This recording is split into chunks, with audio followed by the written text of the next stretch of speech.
Arizona, Colorado, Indiana, Michigan, New Jersey, Tennessee, and Virginia. Listen up. WynnBET is now live in all these states, and the excitement of Wynn Las Vegas has finally landed in online sports betting and casino play. From boosted parlays to live in-game offs on every major sport, WynnBET gives you the tools to win. Sign up today for your risk-free $1,000 sports bet. Download the WynnBET app now or visit wynnbet.com to start winning.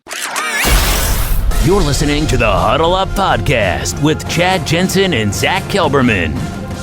Join Broncos Country's deep divers at milehighhuddle.com and sound off. And now it's time to drop some knowledge.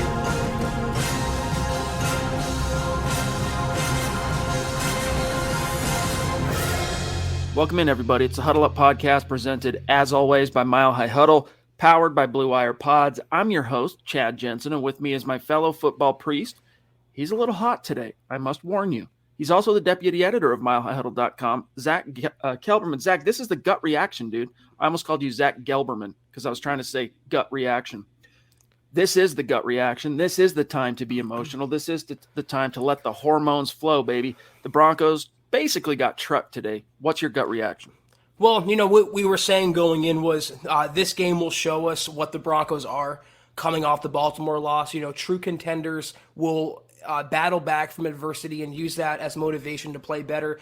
The only thing the Broncos proved today was that they are pretenders, not contenders, Chad. That 3-0 start was a mirage. It was the product, we can say now for sure, of playing opponents like you tweeted about that went 0-9 combined to open the season. The Broncos were outplayed, outcoached, and outclassed. This is now 2 weeks in a row, Chad.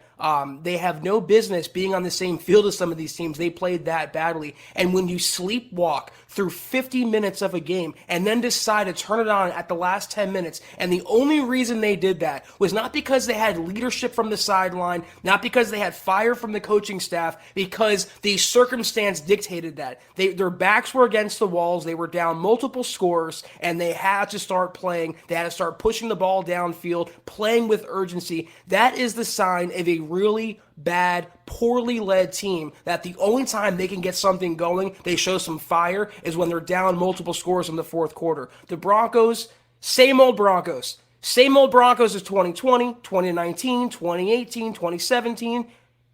And even the 2016 team, I would say, is better than this one. It was a gut punch for Broncos country. It was a gut punch for those of us who covered the team, Chad. They were completely out of their element today, and they looked like they wanted no business with the Steelers coming out of the tunnel. They had no intensity, no creativity. They were literally run, pass on offense. The defense wasn't getting any pressure. They were getting beat deep again. Kyle Fuller looks like a free agent bust. Pat Surtain was even whiffing. I mean, you can count on one hand the amount of positives coming out of this game, and Kendall Hinton being one of them, Chad. But when you get down to the red zone and the game's on the line, and you target Deontay Spencer over Noah Fant, it's inexcusable, unjustifiable, and completely incompetent, and an indictment of the coaching, or lack thereof, of the Broncos that is continuing and will continue to sink this team further into the abyss. It's funny because when the Broncos got out to a 1-0 start, then a 2-0, then a 3-0, and out came the skeptics, right? Hey, let's pump the brakes on getting too excited. The combined opponents are 0-9. Let's not pump, let's pump the brakes on getting too out in front of our skis on the Broncos. And we were telling people at the time, look, it's okay to enjoy these wins. You don't know if you're going to get more down the stretch or further into the season. So enjoy these wins while you've got them. But time will tell whether this is fool's gold or whether it's, the real thing. And it turned out to be fool's gold, at least up to this point. Now, look, again, I must caution, you're now 5 games into the season. Stranger things have happened. All right. There's still a lot of football left to be played. There's still 12 more games in this season.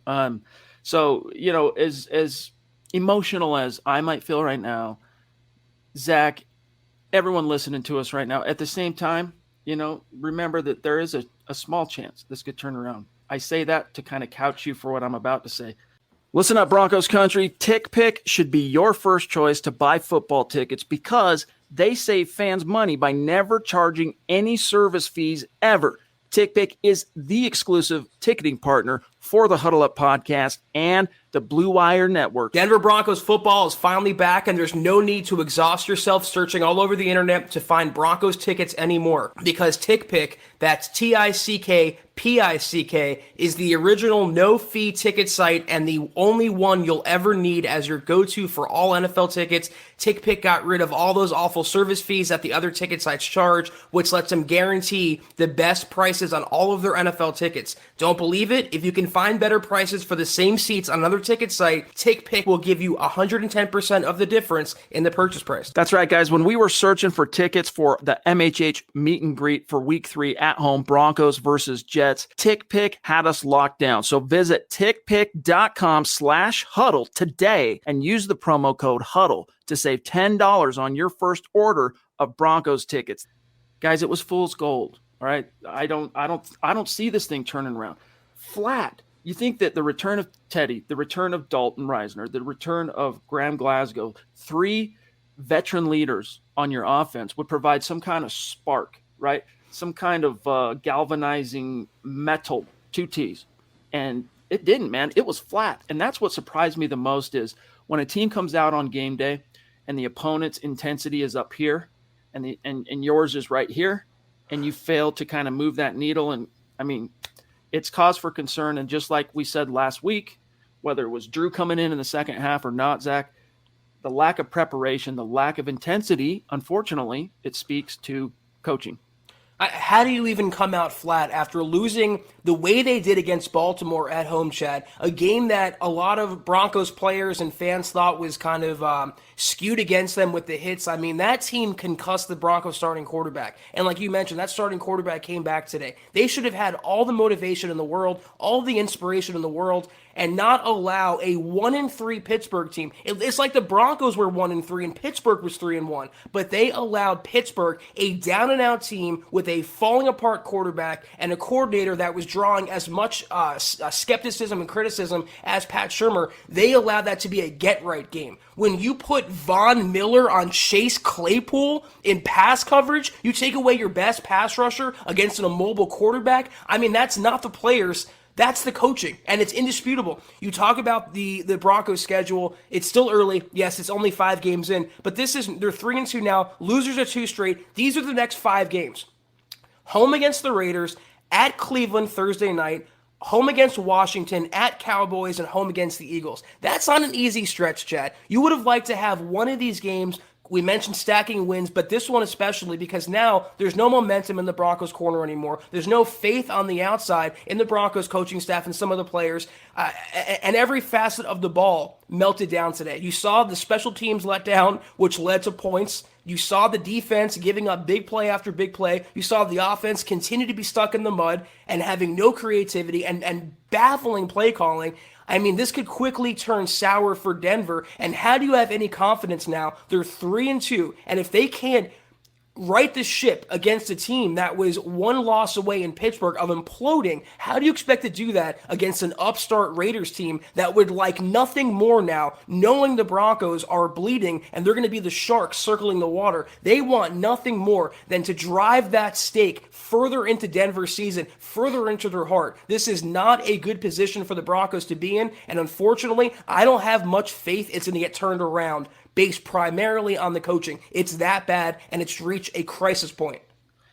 The biggest threat to the Denver Broncos right now at 3-2 is the collective succumbing to the here we go again mentality, and kind of basically giving up the ghost and saying, oh, I guess we are who we've always been, and just kind of letting it go quietly into that good night. Let's catch up on some supers real quick. And by the way, for those of you who are paying attention, Thursday night, our last podcast last week, I did pick the Broncos. But Friday, when we were writing up the Mile High Roundtable, Zach, I changed my pick, and I did pick the Steelers.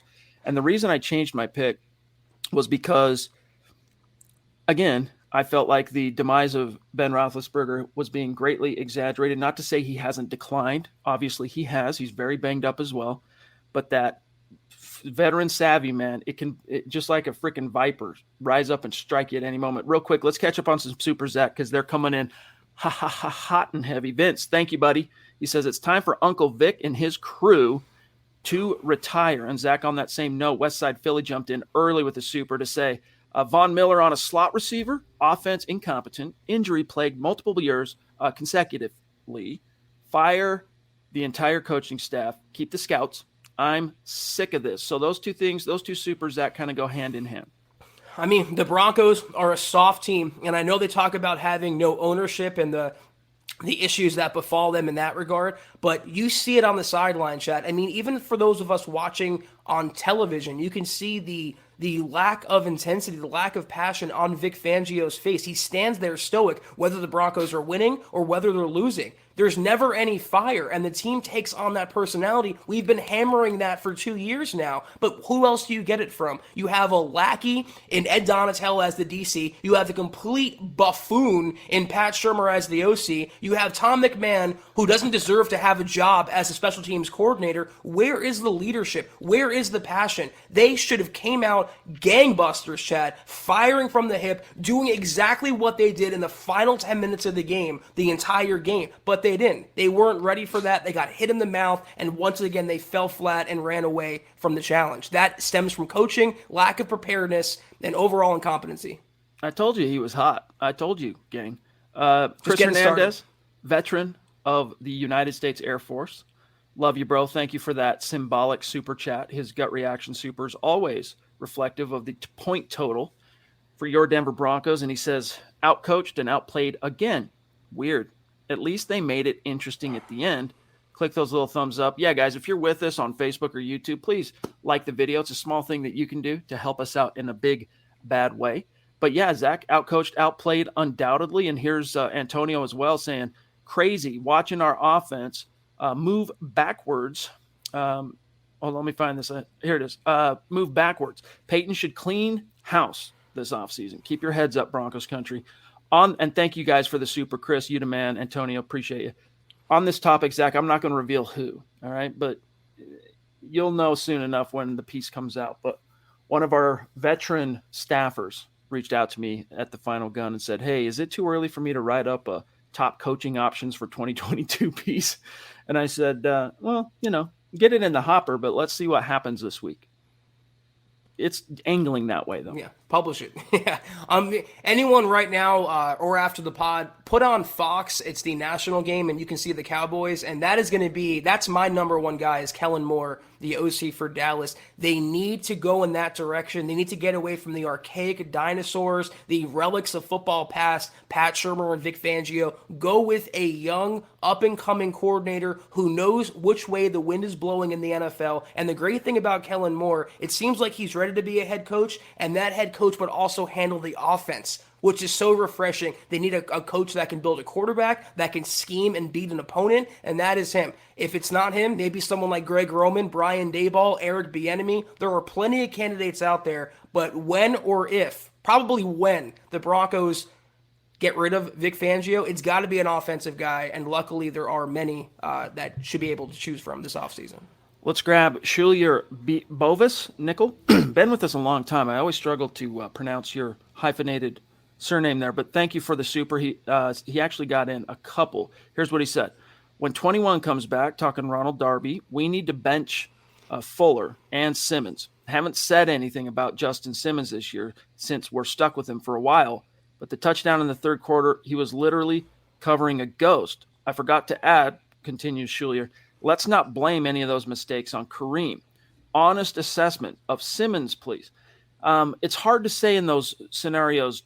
I'm not trying to take any of the onus off of Simmons because someone screwed up on a couple of those plays. It's 2 weeks in a row now, and it's not actually. It's kind of been a theme throughout these 5 games. The back end communication. We keep hearing about how the Simmons-Jackson ticket is, the best safety duo in the NFL. And I think on paper, I can understand that argument, Zach. But in living color, it has absolutely not shaken out that way this year. It's hard to say when an offense splits a coverage deep and the safeties, goes right between them or something. unless you know what the play call was, it's hard to say. But like last week, we found out after the fact, Justin Simmons confirmed it later in the week during his presser, that deep touchdown that went over their heads against the Steelers to Hollywood Brown, that Simmons turned and let him go that way because he was expecting Kareem to have the help over the top and be deeper than he was. So who's to say what that miscue was today, Zach? And it might have, and probably was, as he's talking about, Simmons' fault. But either way, for two veterans and two highly paid veterans, right, these are, you're starting to run out of excuses for why your wires are continually getting crossed.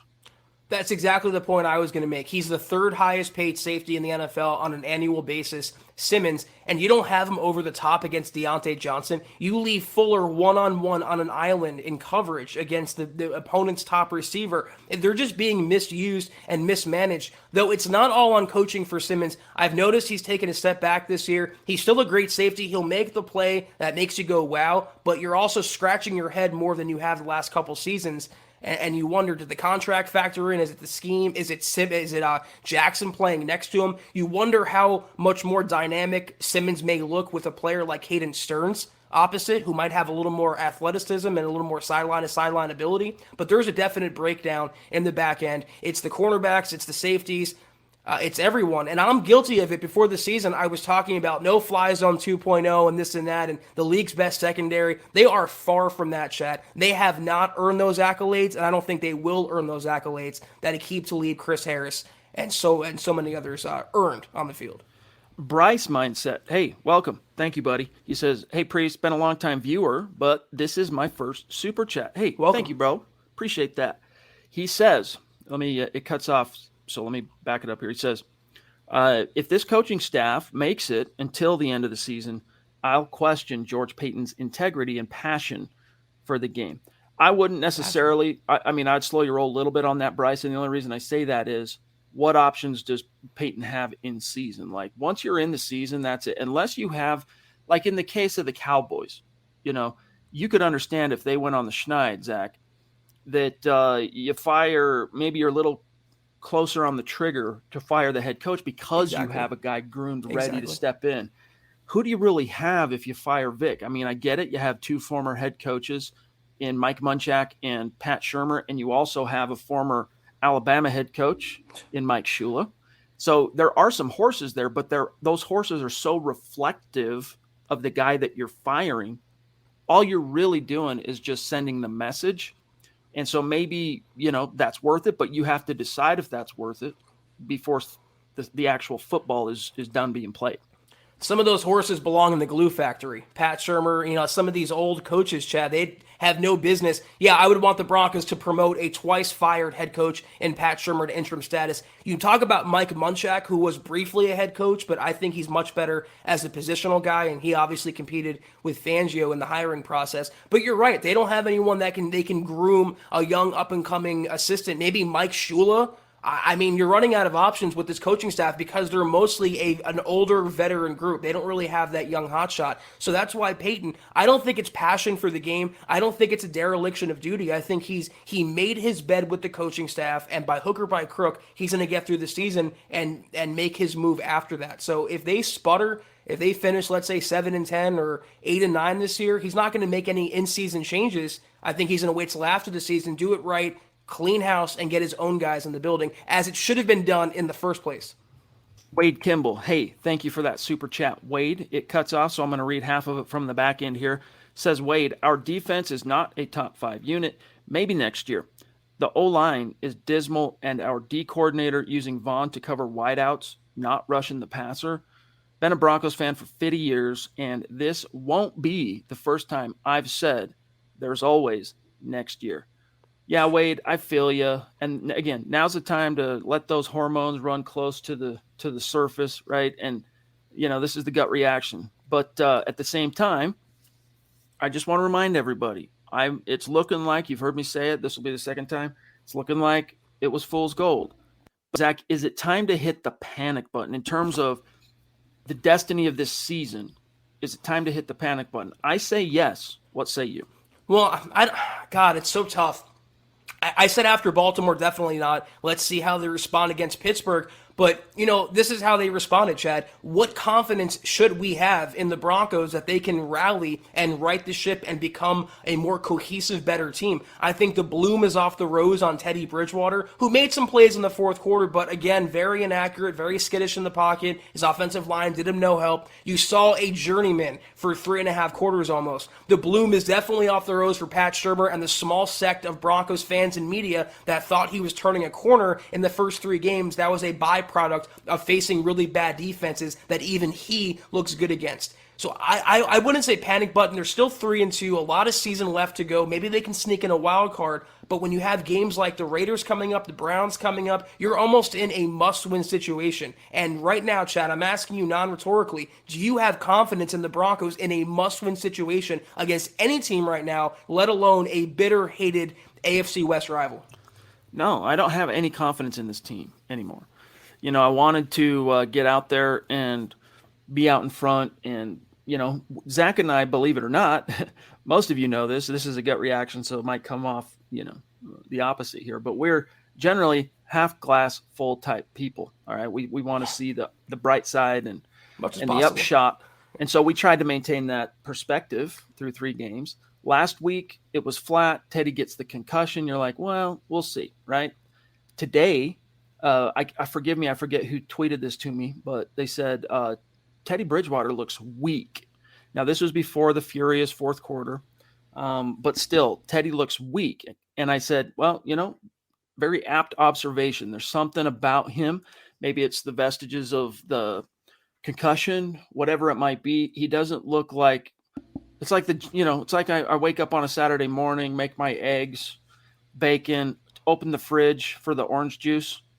My kids have drank it. There's no juice. Teddy, where's the juice, dog? It's gone. All the Broncos have are saltines and old warm milk, Chad. That's the Broncos offense right now. It's completely disgusting. It's undigestible. You don't want to taste it. You don't want to experience it. You want to avoid it at all costs. But a lot of fans are forgetting that before the concussion last week against Baltimore, Bridgewater wasn't looking that great either. He was the same kind of play style, a little more inaccurate, a little more erratic. He finally got it going today, but you're seeing why he's on his 5th team now. You're seeing why the Broncos really hitched their wagon to a journeyman star. And that's okay when you have elite coaching that can coax the most out of that quarterback and out of that offense. But once again, when you don't dial up a red zone shot to your possible Pro Bowl tight end, and instead you go to Deontay Spencer, a punt returner, when you have first and goal at the 3 or so, and you have a 3-wide shotgun formation, no threat of the run, no misdirection, no pre-snap motion. How do you expect to win with any quarterback, let alone a physically, I would say, diminished quarterback like Teddy Bridgewater, especially now after the concussion? Randy, thank you for the stars, brother. We'll do an update as things, if it slows down a little, we'll do an update on where we stand on the stars contest on Facebook. I'll tell you, we're at about 17% to our goal of 250,000. You know what I'm talking about? I might as well quickly just flash the screen. We're at 17% complete to our goal of 250,000 stars on Facebook. If we reach it, we're raffling off a Pat Surtain, the 2nd jersey. But we're behind the 8 ball, so this is going to be very helpful, Randy and Shane and everyone else throwing down stars today, helping everyone get there. I'll show the rankings a little bit later, but Randy says, pardon me, we need new coaches. Please, George, help Broncos country. And then also, Zach, we've got Shane Daniels, great friend that we got a chance to get to know a little bit at the meet and greet with 3,000 stars. He says, Fuller looks lost. Fangio looked overwhelmed, and Shurmur called plays for 3 quarters like he was coaching high school ball. I still love my Broncos. Yeah, what do you say about this Kyle Fuller, man? I mean, I can't really think of him making a play yet. It's just him getting burned for touchdowns. Like, that's all I've seen so far in this version of the orange and blue. I'm so surprised because I was so hyped about his signing, more so than Ronald Darby. Kyle Fuller was one of my favorite acquisitions of the entire offseason. I thought he would be a possible Pro Bowl player. But Bryce Callahan, not even Patrick Surtain, Bryce Callahan is the most stable cornerback the Broncos have right now. And I'm with you. I can't remember Fuller really making a play. He came within inches of picking off a pass, but then right after that, he got beat deep with no safety help over the top. I mean, you may be questioning or seeing why now Chicago let him go and the Broncos were so desperate to swoop him up. You thought in a Fangio system he would perform better, but he's actually regressed. And the thing about Pat Shurmur, I know we're going to get to Dwayne in a second. Someone mentioned in the comments here about Noah Fant, he can't block. Well, let me ask you a question. Why was Noah Fant on an island one-on-one against TJ Watt? That's not necessarily Noah Fant's fault. A good coach would have protection and help for Noah Fant and not leave him matched up there. Again, it all comes back to coaching in the end. For what it's worth, Fant has kind of stayed static as a blocker since he entered the league. He hasn't really gotten any better, hasn't really regressed per se. I mean, it was never his forte, but that really their one play that the Broncos made offensively in the first half, that long Pookie run that almost was a touchdown. I mean, this close to being a score. Noah had a nice ceiling block that sprung him on the toss. So for what it's worth, Dwayne says, thank you, Dwayne, for the super chat. Shurmur is simply an average offensive coordinator. He needs to get better. We should be better versus Pitt. Let's go. Yeah, Shurmur, man, it's alarming. I mean, we clown on this dude on this podcast quite a bit. I mean, you guys know that we're not very impressed by Pat Shurmur. But Zach, today it was laid bare and made just palpably apparent, dude. This guy is, you want to talk about fool's gold. Broncos paid some money to a jeweler for Pat Shurmur, thinking, all right, we got ourselves some nuggets here, some gold, and only to get it back. And their in-house guy putting on the microscope, the jeweler's little singular. Oh man, you guys got burned. Fool's gold. Yep. Fugazi. That's Fugazi. What Pat Shurmur is. Right. Completely Fugazi. Yeah, and we're talking about Al Pacino in Donnie Brasco here. All right, Fugazi. Yeah, I know what a Fugazi is. It's a fake. My Italian side took over for a second. I would even say that average is being too kind for Pat Shurmur, though. I think he's well below average, considering the glut of the Broncos' offensive weaponry. Even after losing Jerry Jeudy, even after losing KJ Hamler, Alberto, you still have receivers, running backs, tight ends that can make things happen. And Pat Shurmur, when you don't even throw a screen, when you have no pre-snap motion, no jet sweeps, when you rarely take deep shots unless your back is against the wall, even with a quarterback like Teddy Bridgewater, I mean, how could you say that's average? To me, it's a D- grade, not a C grade. Drew Hollenbeck, what's good, bro? Good to see you. How you doing? We missed you at the meet and greet. You were one of our core guys we were hoping to see. Understand, though, making a trek from your fair state. We understood it. You couldn't make it, but hopefully next time, dog. He says Cleveland was wide open in the end zone, like 2 plays before Teddy's game-ending pick. Teddy chose to force it to Timmy P. This game was a disaster. Yep. Coaching. Yes, indeed. Yes, indeed. Teddy, look, he showed a little bit of a spark in garbage time, Zach. Too little, too late. And that final sequence, man, once you got a little bit close to the end zone, head scratching, to say the least. And it looked like Teddy could have ran on one of those plays. He had an open lane. You wonder, was he tentative because of the concussion? Does he not want to take a hit? I mean, he was kind of chased and hurried behind the Broncos OL today. Yeah, I didn't like the play selection. I didn't like where Teddy went with the ball. It just was a complete disaster when the game mattered the most. And when a team comes up that small, they're called pretenders. That's the name for them. The Duchess, Michaela, love you. Thanks for being with us today, my friend. She says, can we get rid of our coaches now? We won't keep any free agents because who would choose to play here? What about ownership and responsibility or lack thereof? Yeah, I mean, the accountability factor kind of lost its luster for a minute there under John Elway as the GM. Kept losing and losing and losing. No heads would roll except one head coach, and then Elway kind of fired himself probably after being squeezed, I think is the right word there, by the CEO Joe Ellis, and now you tied George Payton's hands by saddling him with a lame duck head coach, and now you're in for a dime, in for a dollar. There's no turning back now that football is here and you're playing. So those are decisions. I mean, it makes you wonder what was the argument? What was the rationale? What was the logic that Elway, Ellis, because, John was still a big part of all the decisions that were made. He just took the step back from being the GM.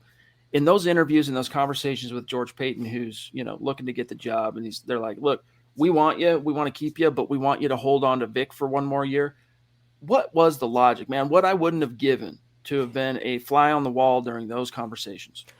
Yeah, if Fangio, you can talk about how bad he is, but if he had any gumption whatsoever, if he had these in terms of a football professional, he would fire Tom McMahon. He would make a statement and hold someone accountable for now the Broncos downturn at 3-2, but he won't do it.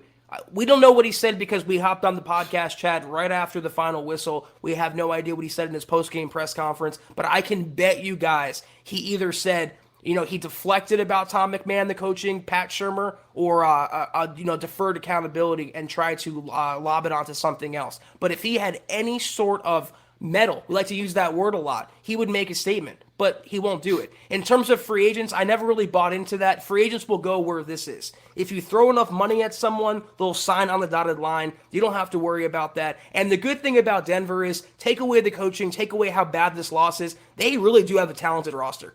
They have a lot of exciting players, a lot of exciting veterans, but more so a lot of exciting young players, and outside players see that. So regardless of the coaching, I don't think the Broncos have to worry about being a destination that players are going to avoid. Robot of Doom on Twitch, thanks for being with us, buddy. Pat Shurmur wanted to prove to the media and fans, wanted to prove them wrong. He wanted to run the football so that he could shut the fans up. Well, Pat, you bought your pink slip, bud. Bye. Yeah, it was, Stink, who I love listening to Stink. Like, seriously, of all the I know he's a local guy and he's one of our own, but of all the color guys that span from ESPN to NFL Network to Fox and CBS, I think Stink does the best job, man. Like, he's got the most personality. His little anecdotes and one-liners and whatnot make me chuckle. I think Stink is the man. But here, Brandon Harden, and by the way, get ESPN, throw the money at Stink and watch your ratings go up. I'm telling you. Brandon Harden, Bama Broncos, both of his teams lost today. That is, or this weekend. That's unfortunate. He's got another one here. I'm starting I am starting a GoFundMe, or maybe it's a Go Find Me as well. Where is Pat Shurmur? Like, was he on the beach somewhere today? And who was calling plays for Pat Shurmur? We feel you, buddy. But thank you, Brandon. It was Pat Shurmur. And to a previous comment that said he has to get better, he is not going to get better. He showed you who he is, and it's time for us, those of us who haven't, not including Chad and I, it's time for Broncos fans and media and everyone else to believe him. He is not going to get better, and in fact, he's getting rapidly worse, and it's coming at the detriment of the entire Broncos offense. Here is Mark Langley, a.k.a. Mark from Georgia, a.k.a. Big Daddy Mark, jumping in from the top rope. Thank you, bro. What's up, my guys? The whole coaching staff needs to be fired. Piss poor blocking, piss poor tackling, Noah Fant and PS2, and piss poor play calling again. Hashtag huddle up pod, hashtag we suck. Piss poor indeed. PPT, piss poor tackling, PPB, piss poor blocking. I feel you, Mark. I mean, I don't feel bad about hammering the same point here, but the play selection, when they got near the goal line, and to the last question we got about the running, it seemed like Pat Shurmur was overcompensating for only calling 4 or 5 run plays in the second half, so he went above and beyond to hammer the run, even when it was apparent it wouldn't work, and when it should have worked, he went to the pass. You saw on the 2-point conversion, it was a throw. You saw when they got near the goal line, they had 3 wide and a shotgun, and you saw it in the last moments of the game. They had time enough, Chad, where they could have run it with Pookie. They could have run it with Melvin Gordon. They chose not to do that. So he really made it a point. I think he heard the criticism. He might have read our articles, Chad, on MHH.com calling him out for that. But I think he went a little too far left with the run. And when he needed it, he didn't use it. But that, once again, that is Pat Saltine Shurmur at his best. Greg Smith wants to know if there's any chances of MHH gear providing some shot glasses coming down the pike. I just checked. Unfortunately, our third-party provider, they offer, we do have the coffee mugs. They also offer, as far as beverage receptacles, water bottles, but as of this moment, no shot glasses. But we are considering switching our provider, so maybe we'll keep an eye out for something like that with the next one if we do end up moving to a different provider. But thank you, Greg. Appreciate you, brother. Real quick here. Imagine if we had a drinking game, like take a shot every time the Broncos fail to convert a third down. We would all have liver damage. We would all have alcohol poisoning. It's that sad. Brent Suhu. I know. At that point, you would need a liver transplant. Brent Suhu got a new nickname for Pat Surtain, Sir Whiffalot. Yeah, man, he made a couple of plays today in coverage, and I was happy to see those. Big Ben did kind of test him a little bit, held his own for the most part in coverage, but as a tackler, yeah, I can see how the Sir Whiffalot moniker could become a thing.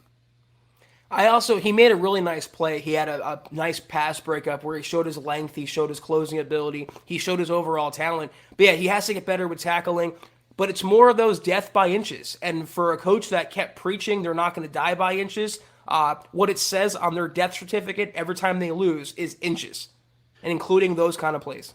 Good to see you, Michael. Appreciate you being with us, buddy. Also, it's really good to see Larry.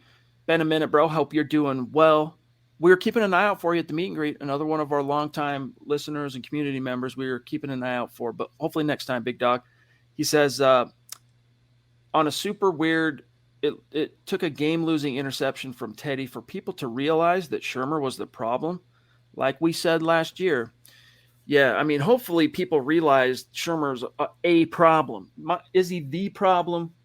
There's a dang good chance, but hopefully people realized, for those that were still holding out hope, that he is a problem. Last week, when he called 4 runs in a 2-score game in the second half against the Ravens.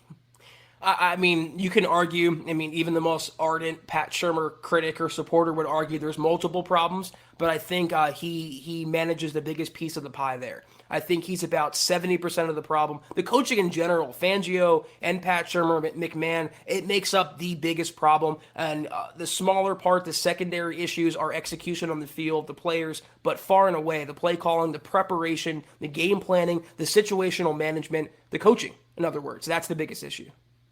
Here's Zach Lee Butler. Good to see you, buddy. Thank you for the super chat. He says, Fangio is not a head coach. Personnel, coaches, and player choices, this man cannot do more than one thing at a time. Copyright, Zach. It all starts with coaching. Copyright. Chad, F word, Raji on Twitter. It's just to bring everyone down. Who's Raji? Raji. Oh, the troll. Yeah, dude. Most of the time I don't even respond to trolls, because when you feed the trolls, you give them a platform, and all you do is basically punch down. Every once in a blue moon, though, if the stars are aligned and the kind of bad mood strikes me, like today with the Broncos, I decided to bury that cat. But yeah, no sweat, Zach. Trust me, we don't lose sleep over trolls. Believe we don't care about that. Here's Corey H. Zach, appreciate you, Corey. He says, I expected a slow start from the offense today, but the defense looked second rate at best, and that is inexcusable. Serious questions need to be asked. Good point here. Now, Zach, the Denver Broncos drive back, get into the game, go for the 2-point conversion to try and narrow it to 3 points, and unfortunately, the play is bust. Now it's a 5-point margin. Then the Broncos defense allows the Steelers to march down and get points in what is, for lack of a better term, that's your 4-minute defense. Like, you need to get them off the field. They're just, against the rookie Qs, they look dominant. You can shut out Zach Wilson. You can beat the living snot out of Trevor Lawrence. But Big Ben Roethlisberger, again, his demise, I wasn't buying into it. Is he the same player he was even a few years ago? Obviously not physically. They did a pretty good job of showing you that this dude's basically stuck together with bubble gum and toothpicks, and they're doing the best they can to keep him on the field. But he's still got that football brain, that savvy, and he found a way to exploit the Broncos. Like, did you notice that when they took a shot, that first touchdown, Zach, they didn't go after the rookie. They went after Kyle Fuller for a reason, and that's what you can't sleep on when you go against veteran quarterbacks, especially accomplished all-timers, future Hall of Famers. You got to expect them to, put their finger on that sore spot. Wherever it's at, they're going to put their finger on. They'll find the hole in the boat. It's coaching, because Matt Canada, who's been as scrutinized as Pat Shurmur has been in Pittsburgh, the OC there, he saw on tape that Kyle Fuller was the weak spot in the Broncos cornerback core. So what did they do? They had a game plan to attack that. What a refreshing and novel concept. A game plan based around an opponent's weaknesses, and you try to exploit that. And that's what Pittsburgh did today. And that's why the Pittsburgh offense woke up against Denver's defense. I think they did look second rate, and I think they are a little second rate. I don't think they look that way. When Alexander Johnson can't catch interceptions, you're allowing 5 yards to carry almost, it seemed like, to Najee Harris. You're allowing big plays down the field. And you know what it reminded me of, Chad? You mentioned that the defense can't get a stop. It reminded me of the finale from last year when the offense kept the Broncos in the game against the Raiders. And what did Vic Fangio and the defense do? Blew it time and time and time again. This defense has never come up clutch in the Vic Fangio era. And you see it almost every single time, every single game. Here is one from Steve Armstrong. Appreciate that, Steve. He says, a mile-high salute to the priests. Right back at you, brother. Just feels like deja vu. I feel like winning against crappy teams to start the season is just false hope.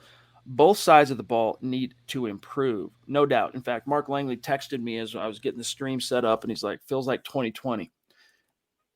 I don't blame you. Like, the big difference between 2020 and what's happening now is you got that little cushion early on, but the bodies are dropping at the same rate. I mean, Shelby, let's knock on wood here. Hopefully there was no one that went down that's going to be hitting IR. If so, this would be the first game the Broncos made it out without a key player either getting hurt or ending up on injured reserve. But yes, it's starting to feel, Zach, eerily familiar. And that's why I'm telling you that the biggest threat to the Broncos still making something of this season is succumbing to the here we go again mentality. And you could see it happening in real time out on the grass last week at the Ravens, and even for the majority of this game. It's all sides. I mean, there's not just two sides to the ball. It's not both sides. There's three sides to the ball. And you can argue that the Broncos lost the game on that Draymond Jones special teams penalty and allowed Pittsburgh to extend its drive, and they converted that into a touchdown, into points, and that was basically the difference in the game. So it's all sides of the ball. It's all of the coaching, and they keep coming up small. And we've had nitpicking with them when they go up against the Joe Judges and the Urban Meyers and the Robert Saleh rookie head coach. But you see the dichotomy, the difference in the coaching talent level when it's Vic Fangio versus John Harbaugh, Vic Fangio versus Mike Tomlin. They don't just lose. They get completely outclassed, and that starts with the man on the sideline underneath the headset, the coaches. Joshua Shadow, thank you, brother. One of our great supporters and superstars jumping in to say, I'm not trusting these backs in big situations is hurting us. And Teddy out here trying to be, not trusting these backs in big situations is hurting. And Teddy out there trying to be Tim Tebow, not playing till the fourth quarter. Yeah, this was very much like a Tim Tebow type performance where you suck it up for 3 quarters. And then in the fourth, when the opponent goes into prevent mode, suddenly the garbage time production comes. And, that hadn't been Teddy up to this point as a Bronco, right? He had found a way to make hay all 4 quarters. But so far, these last 6 quarters he's played, Zach, it's a little concerning.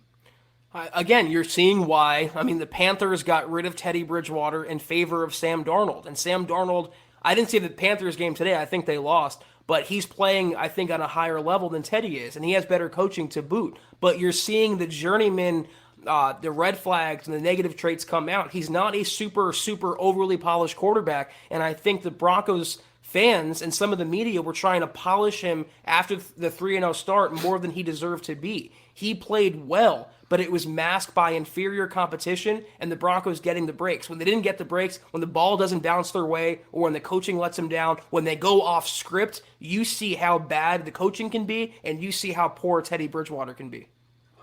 Ricardo, appreciate that super chat. He says, longtime listener, second time super chatter.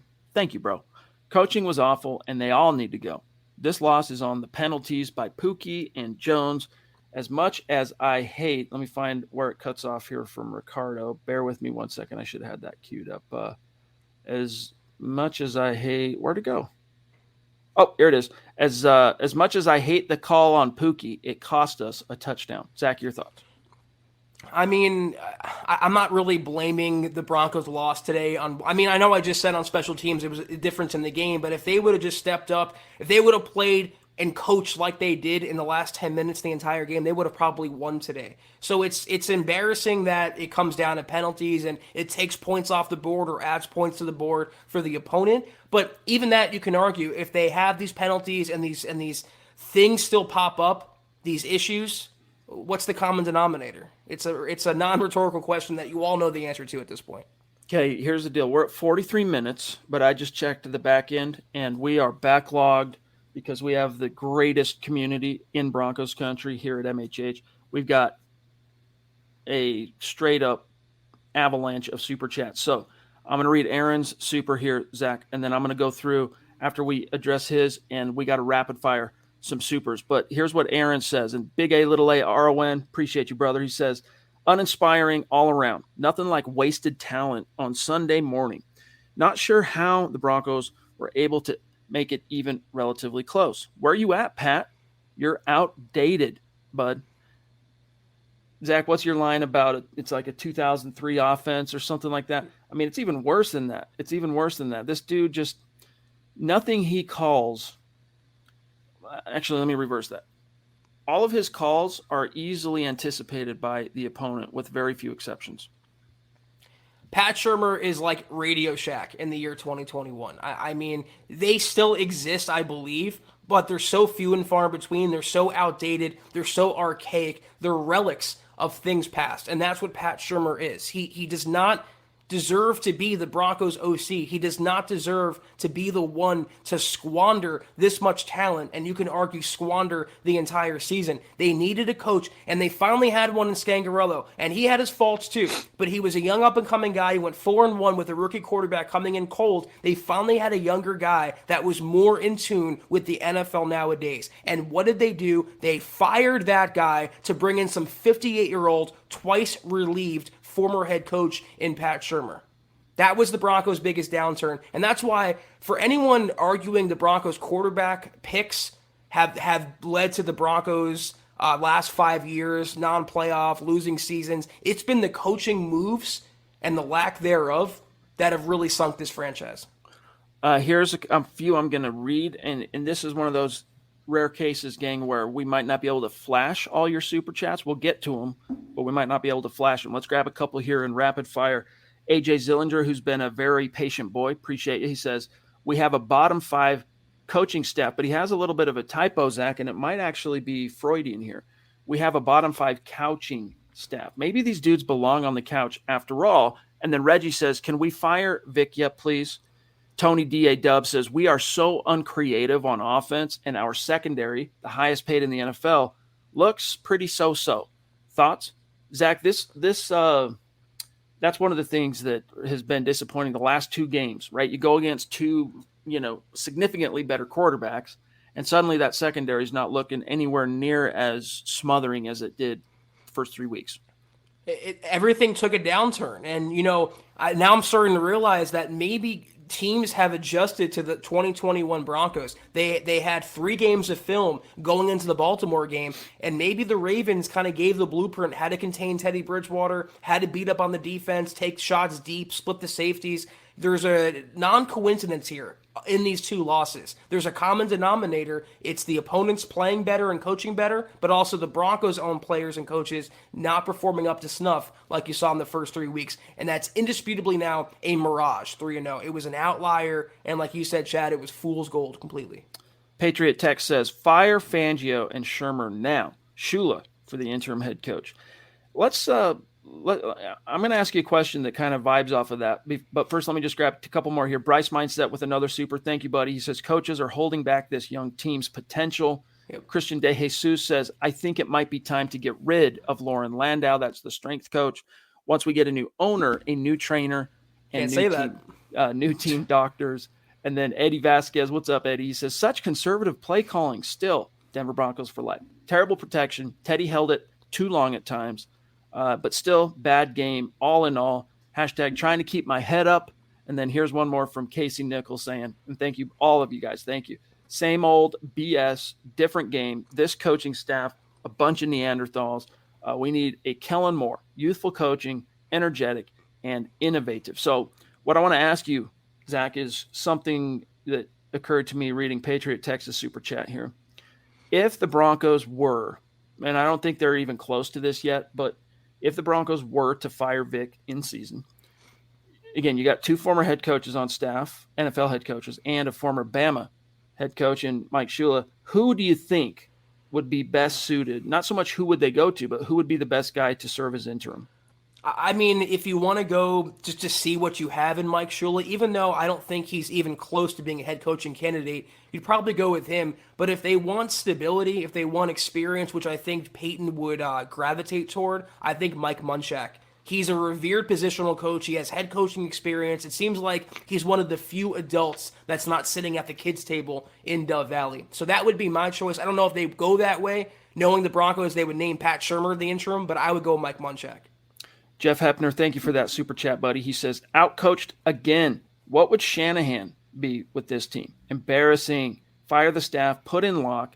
This is stupid. See, and that's another thing that we questioned when Teddy won the job. And again, look, Teddy made everybody look like they were the smartest dudes in the room through 3 games. But one of the things we questioned when that decision was made and lamented and complained about, as you guys know, is, all right, what if you have another so-so season or a bad season? You are never going to know what you had in Drew. You might as well play the young guy, because the gap between these two is, if there is one, isn't so significant that it's not a night and day difference. So you're giving up on the opportunity to really see what you had in Drew, continue developing him through at least one more season. That is something that unfortunately is, it's a byproduct of what this season is. They wasted their last swing at the plate. If this season ends up going down the drain, they wasted one last swing at the plate to see what they had in Drew. I just can't believe, Chad, we're at the point of the season. It's already devolved to fans calling for Locke to start. The same fans that were booing him when he entered the game last week in place of an injured Bridgewater are now saying start Locke. And some of you guys might have been wanting Locke to start all along. I don't think it would matter all that much, because they still have the coaches in place. And it's to the same point as now, in hindsight, do you see why it was maybe a blessing in disguise for the Broncos not to trade for Aaron Rodgers, not to trade for Deshaun Watson, or maybe even draft Fields? Because they'd all be saddled with the same detriment, the same cancer to the Broncos. And that's Pat Shurmur and the coaching staff. So it would have been a lot to give up for, I think, little in return. Nothing is going to change until things change. What I mean by that, nothing will change until the Broncos change their coaching staff and make some big wholesale moves. Here's Najee Altaf. Appreciate you, brother. He says, another disheartening day, brothers. If AJ makes one of those catches as bad as this team played, where'd it go? I lost. Oh, here it is. Sorry. As bad as this team played, would have completely changed the game if AJ makes one of those picks. Fuller, horrific, tired of the lack of intensity, particularly against well-coached teams. I feel you, dude, and that's another reason why I changed my pick. Is it's like, who are you going to select here?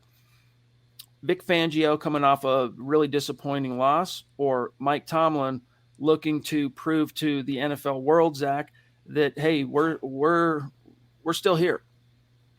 On, I believe it was Thursday's podcast, I lauded Mike Tomlin as being one of the most underrated and one of the best head coaches, for my money, in league history. And you saw why today. For them to come out, I know they're at home. I know it's an East Coast early afternoon kickoff for the Broncos, but he had the Steelers ready to go. He had the Steelers up for this game, and he made a falling apart quarterback in Ben Roethlisberger. They had a great game plan. I mean, the coaching was just on point, from Tomlin to Matt Canada to everyone on the Steelers side for the most part. And you see the difference. You see, once again, when it's Fangio versus Mike Tomlin, Fangio versus John Harbaugh, Fangio versus Andy Reid. I mean, it's like a child battling an adult.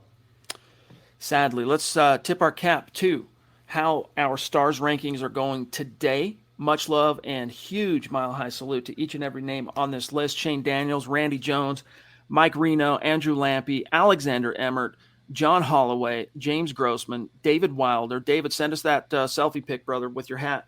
Michael Ronquillo, Anthony Bradshaw, DeAngelis Jones. Much love to you guys. Thank you so much. We will update and see where we're at in the Stars contest for the Pat Surtain jersey at the end of this live stream. Thank you, guys. All right, real quick here, Zach. I'm going to also do a little bit of of Catch Up Swag Nation. Thank you. Fire Shermer, bench Teddy, because Drew would have beat the same teams Teddy did.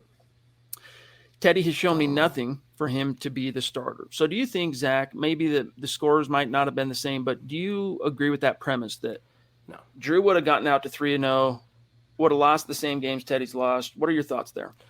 I don't think he would have won today's game. I just don't think the Broncos had it. They weren't prepared. They didn't have the fire. They weren't ready to face the Steelers. And the same things that befell Teddy Bridgewater would have befallen Drew Lock. You know, the offensive line, the play calling. I mean, there were injuries that they were battling. Didn't have some players out there today. Locke wouldn't have had his old security blanket in Alberto. I don't think it would have made a difference. And I think you might have seen a turnover happen sooner than the last play of the game. I'm not pinning this loss completely on Teddy Bridgewater. And for that matter, I'm not even giving him the brunt of, he was the brunt for the Broncos losing today's game. I think the coaching was the bigger issue here than Teddy's play.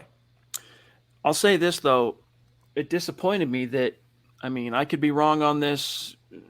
You know, I can't even remember what I had for breakfast, right? But still, he didn't push the ball past the sticks till very late in the game. Like, everything was under. And so you have to wonder, like, how much is that true lack of speed really holding back the offense? Because defenses now are kind of allowing themselves to just play that short zone, flood the middle of the field type thing.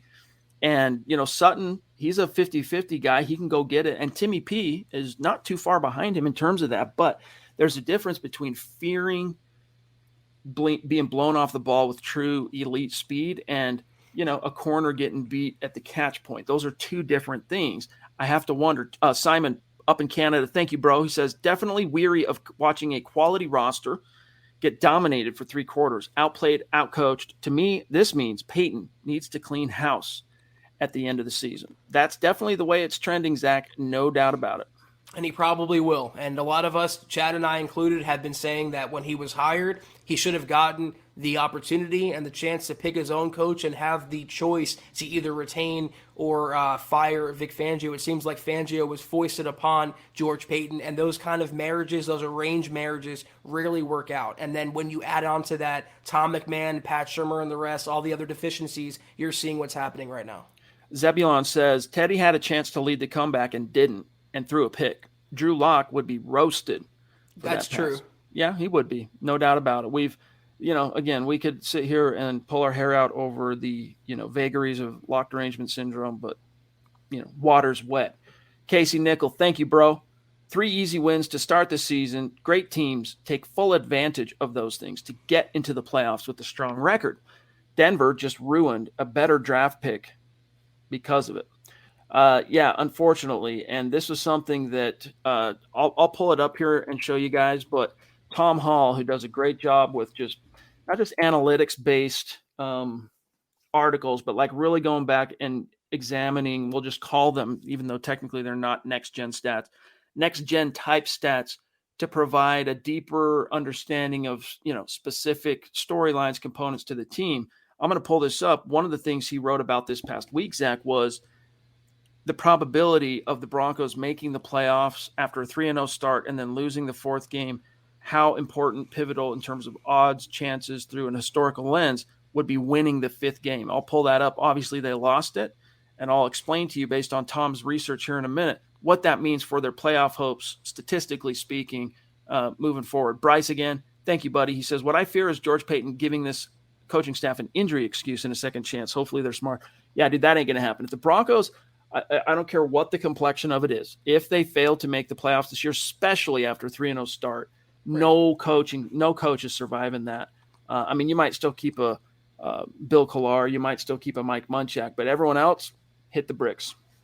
Exactly, and that's the point that we were making after the Jets game. It was a blessing and a curse for Fangio to start 3-0 because it put even more pressure on him to prove that it wasn't a mirage and prove that the Broncos were legit, prove they were contenders. And ever since that Jets game, when the competition ratcheted up and it got better and the competition took it to Denver, you're starting to see that it was a mirage. So yeah, anything short of a playoff berth. And right now, playoffs.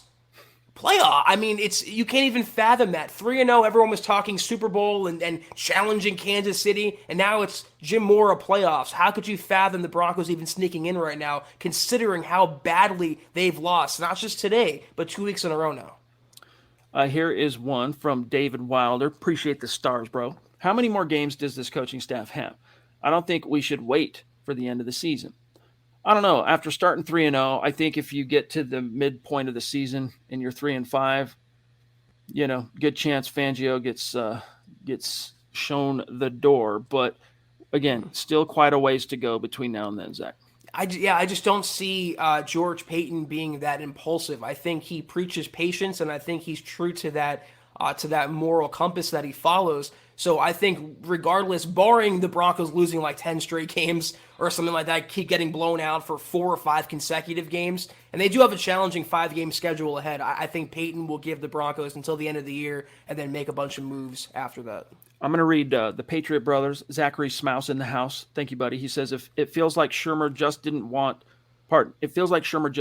want to coach this team. Plus, I've lost faith in Fangio. Shermer just doesn't want to play to this team's strengths. Fire all the coaches. I feel you, dog. I do. And part of what we do here on these gut reaction episodes as your football priests is we help you exercise the demons. And that's what we're here to do. We're exercising our own. This is symbiotic. Zach, here's what I was speaking to real quick from Tom Hall. We're going to end up going a little bit long tonight. But after this, we got to seriously rapid fire the remaining supers and bounce because there's lots of work to be done at milehighhuddle.com. But this is Tom's piece. Go read it. Broncos playoff hopes. If they lose, or why the Steelers game was much more important than fans realize. Here's what he says, quote, first off, teams that start out with a 4-1 record have a probability of making the postseason at 0.79, meaning a 79% chance through based on history.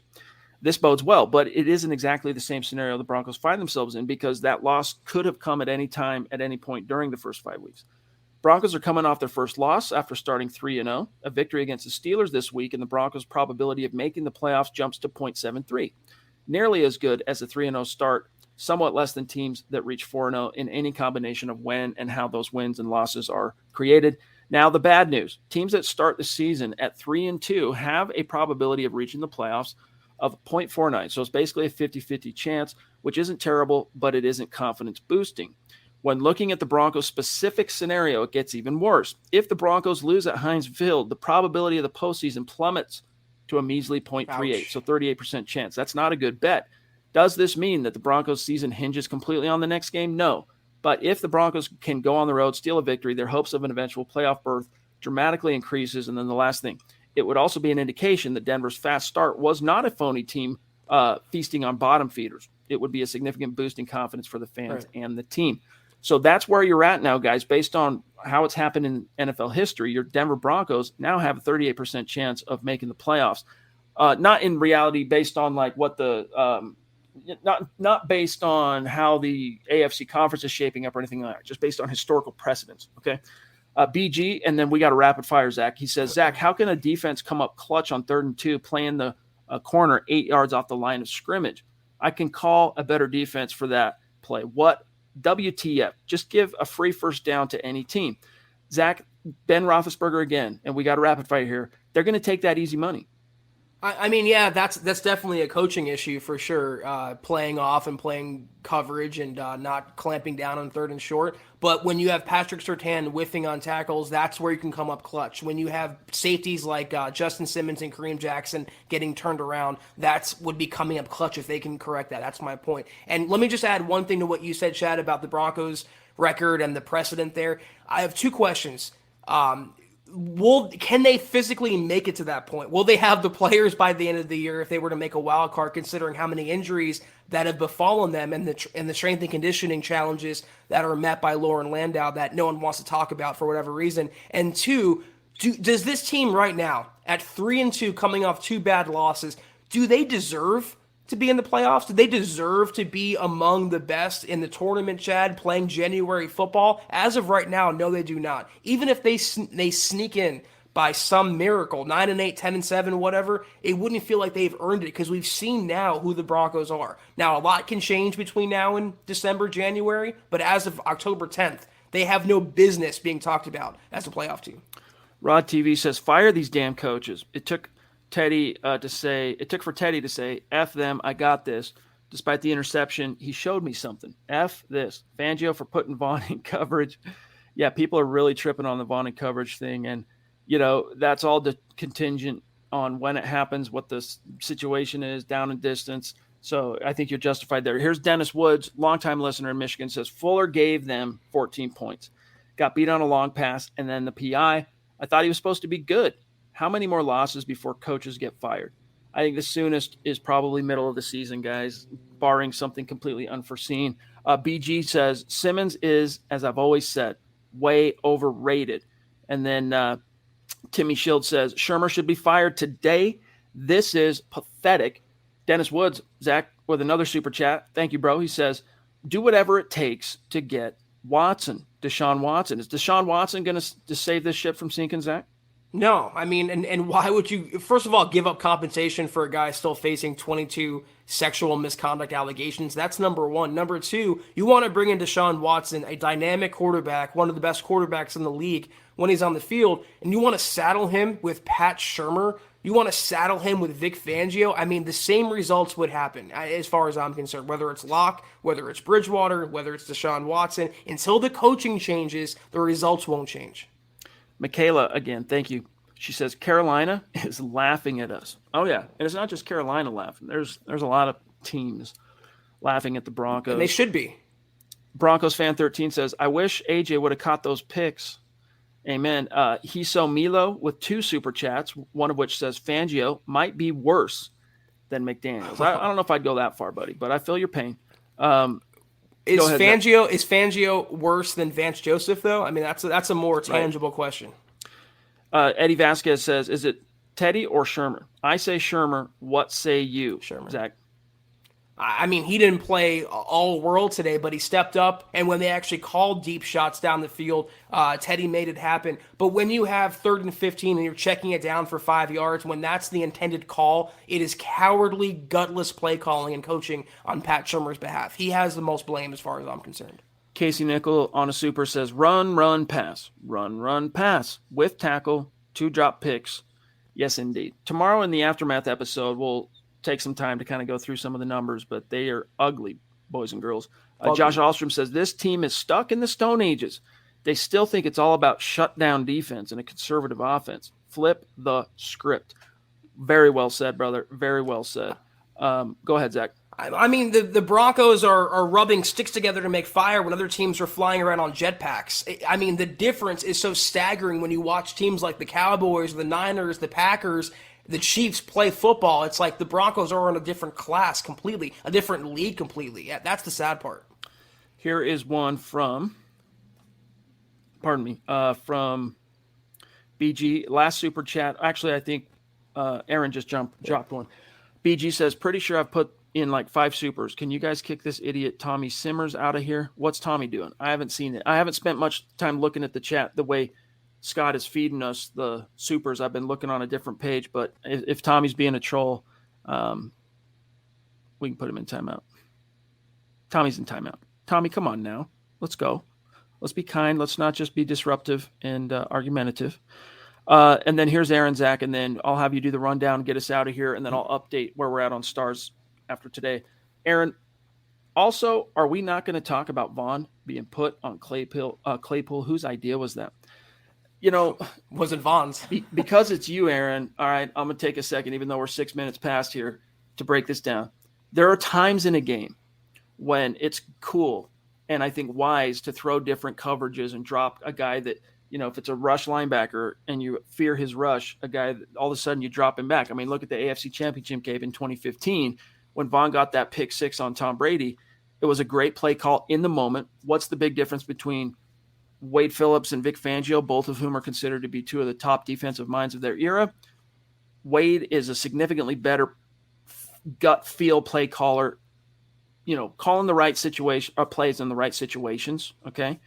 And Vic is not, his discernment, his taste, his feel, his knack for when to throw those curveballs at opponents.